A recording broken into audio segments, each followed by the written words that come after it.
Assalamualaikum warahmatullahi wabarakatuh. Halo teman-teman, perkenalkan nama saya Tri Kemala Astari. Saya peserta Lesar CPNS tahun 2021 angkatan 11 golongan 2. Pada kesempatan ini saya akan menjelaskan tentang sistem merit.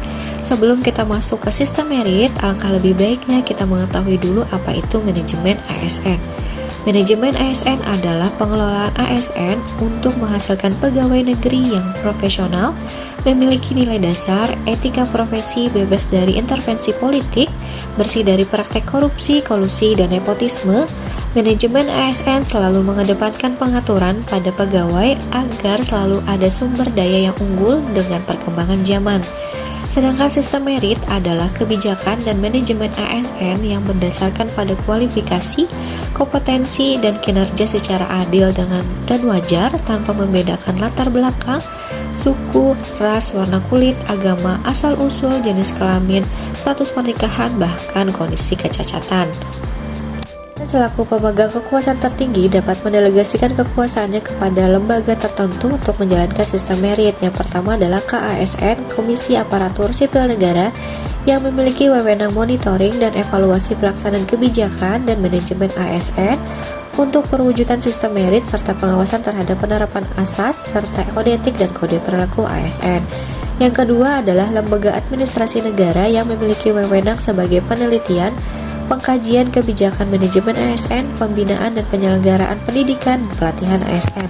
Yang ketiga adalah BKN, yaitu Badan Kepegawaian Negara yang memiliki wewenang penyelenggaraan manajemen ASN, pengawasan dan pengendalian pelaksanaan norma, standar, prosedur, kriteria, dan manajemen ASN.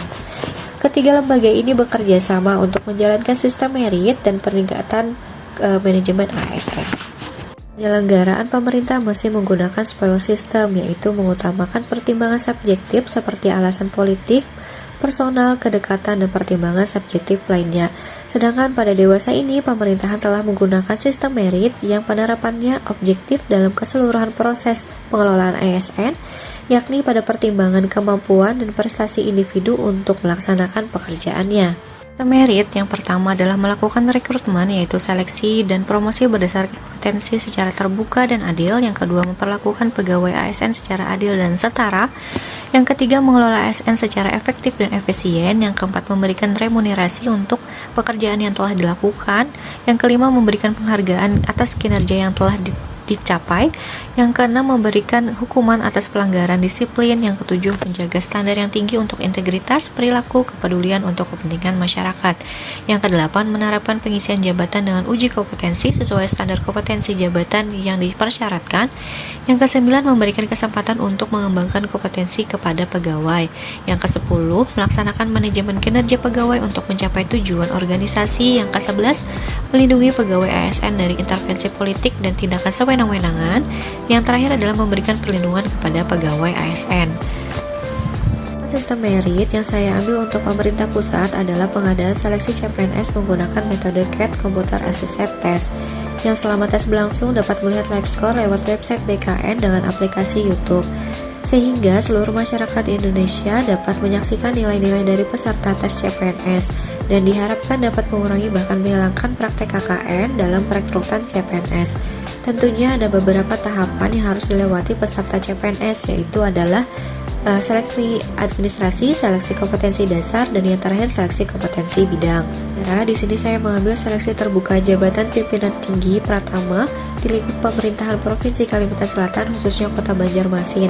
Kenapa saya mengambil pada Kota Banjarmasin? Karena masih hangat-hangatnya dibicarakan, yaitu seleksi terbuka jabatan pimpinan tinggi Pratama untuk posisi sekda atau sekretaris daerah Kota Banjarmasin. Seleksi jabatan terbuka ini merupakan penerapan sistem merit yang bertujuan untuk mendapatkan orang yang tepat sesuai dengan kebutuhan organisasi. Jabatan pimpinan tinggi yang pertama kita rencanakan dulu jabatan yang akan diisi apa, kemudian penyusunan rencana seleksinya bagaimana, kemudian dikoordinasikan dengan KASN, baru KASN membentuk panitia seleksi, kemudian akan dilakukan pengumuman pengisian jabatan tinggi pratamanya. Kemudian baru melaksanakan seleksi. Yang pertama administrasi dulu, baru uji kompetensi. Setelah uji kompetensi, baru penelusuran rekam jejak, tes kesehatan, penyusunan hasil seleksi dan rekomendasi. Kemudian baru dikoordinasikan lagi dengan KSN berupa laporan. Dan yang terakhir adalah adanya wawancara akhir. sehingga terjadilah penetapan dan pelantikan oleh PPK. Kinerja ASN secara efektif dan efisien dengan berikut ini. Kinerja aparatur sipil negara yang efektif dan efisien, pemerintah Provinsi Kalimantan Selatan telah menggunakan berbagai aplikasi seperti e-absen untuk meningkatkan profesionalisme ASN. Yang kedua adalah sistem sasaran kerja pegawai atau SKP secara online, dan yang terbaru adalah membawa tinjauan kerja individu yang diisi 2 semester per tahunnya. Ini merupakan bentuk dialog kerja antara atasan dan pegawai yang dilihat dari kinerja, kendala, dan evaluasi untuk peningkatan kompetensi pegawai sebagai pelayanan publik. Saya tantang sistem merit pada pemerintah pusat dan pemerintah daerah Provinsi Kalimantan Selatan. Terima kasih telah menyaksikan, semoga bermanfaat.